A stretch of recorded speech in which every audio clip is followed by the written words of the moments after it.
Hello guys, मेरो नाम चाहिँ मधु हो। म चाहिँ यहाँ जनकपुरमा बस्छु मेरो हस्बेन्डसँग र मेरो एउटा छोरा छ एउटा छोरी छ।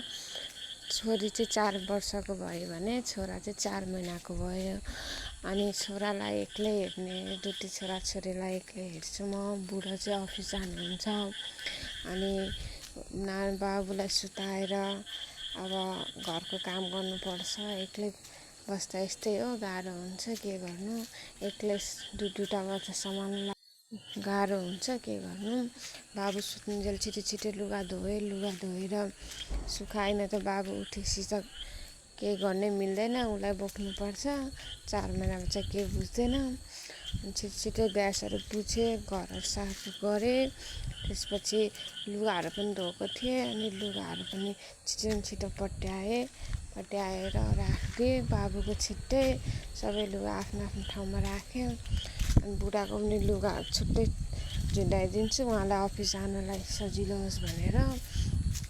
अनि त्यति बेलासम्म सबै कामहरू भ्याउँछु। बाबु नानु पनि स्कुलमा हुनुहुन्छ।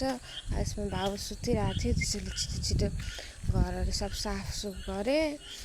अनि घरहरू मेरो सबै साफ भइसक्यो, काम पनि सकिसक्यो।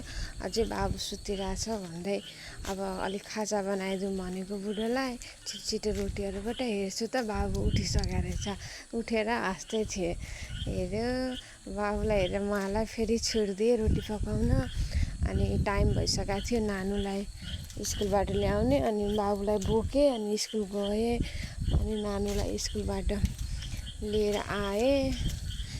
अनि स्कुलबाट आएपछि नानीलाई लिएर आएँ स्कुलबाट। अनि त्यसपछि मेरो नानुको चाहिँ बानी स्कुलबाट आउने बित्तिकै होमवर्क गर्न थाल्ने। अनि ऊ चाहिँ आउने बित्तिकै होमवर्क गर्न थाल्थ्यो। खाजा पनि खाँदैन, पहिला होमवर्क गर्छ अनि मात्र खान्छ आजको लागि। यति